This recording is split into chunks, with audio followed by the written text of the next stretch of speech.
Have you ever stopped to think about this? The simple, satisfying sound of a zipper.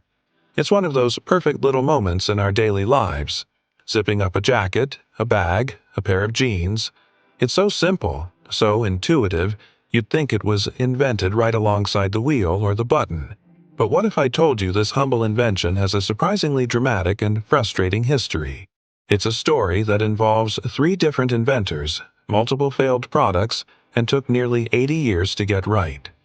This is the incredible, untold story of the zipper. Our journey begins way back in 1851 with a name you might already know: Elias Howe. Yes, the same Elias Howe who invented the sewing machine. He was a certified genius, and in a moment of inspiration, he patented something he called an automatic, continuous clothing closure. It was the earliest ancestor of the modern zipper.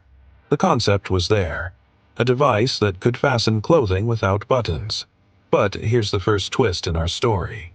Howe was so busy marketing and defending the patent for his revolutionary sewing machine that he never actually made or sold his clothing closure. The idea was born, but it was immediately abandoned, left to gather dust in the patent office for decades. The world would have to wait. Fast forward over 40 years to 1893. The world is still fumbling with endless rows of tiny buttons, especially on high-top boots, which were all the rage. Enter our second inventor, Whitcomb Judson. He was an engineer from Chicago who, like many people, was just tired of the hassle. He was determined to create a better way. His solution was called the clasp locker. Unlike Howe's forgotten patent, Judson actually built and sold his invention.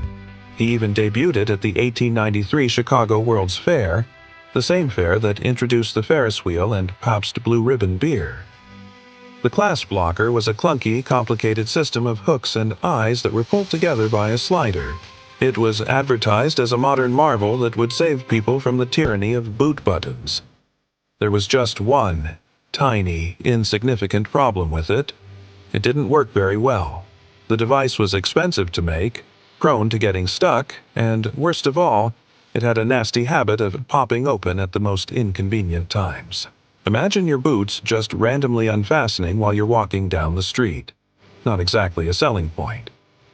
Judson's company struggled, and despite his efforts, the clasp locker was a commercial flop.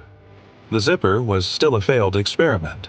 But Judson's company had one saving grace: a brilliant Swedish-American electrical engineer named Gideon Sundback. He was originally hired to improve the company's machines, but he quickly became obsessed with fixing the fundamental flaws of the clasp locker itself. Sundback realized the hook and eye system was the problem. It was just too unreliable. He needed something completely different. After years of tinkering in 1913, Sundback had his breakthrough. He ditched the hooks and eyes entirely and replaced them with two rows of small interlocking teeth, or scoops, that were guided together by a single slider. This was it. This was the design we know and love today. He called it the separable fastener, and it was a masterpiece of engineering. Each tooth was perfectly shaped to lock with its opposite, creating a seal that was strong, reliable, and easy to use. Sundback even invented the machine to mass-produce his new fastener, solving the manufacturing problem that plagued Judson. The invention was finally perfect, but it still didn't have its catchy name. That came a few years later, thanks to the B.F. Goodrich Company. They decided to use Sundback's new device on a line of rubber galoshes. They called them ZIPPER boots, named after the zip sound the fastener made when it was opened or closed. The name was so perfect, so descriptive, that it stuck. The separable fastener was now officially the ZIPPER. You'd think that would be the end of the story, right? A perfect product with a great name. But the zipper's journey was far from over. Despite its success on boots and tobacco pouches, the fashion world turned its nose up at the invention.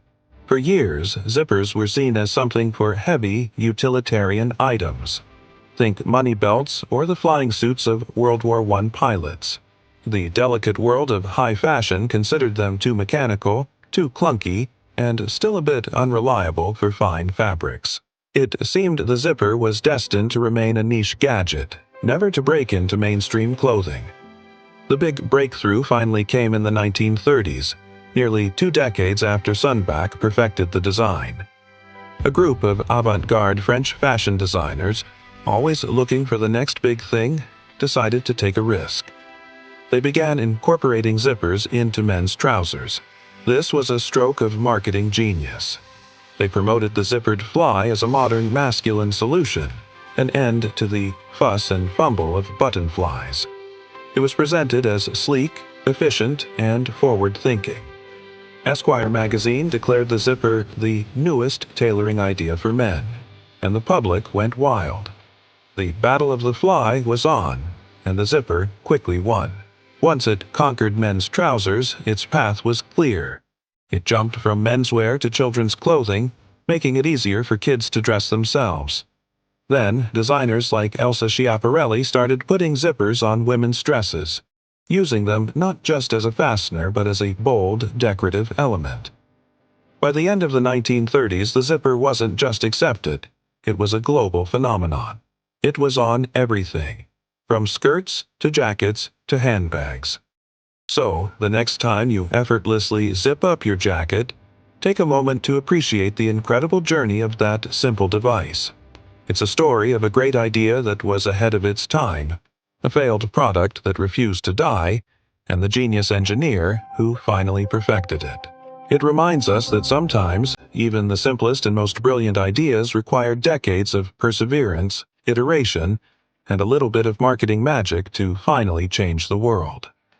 From a forgotten patent in 1851 to a global standard, the zipper is a testament to the power of not giving up.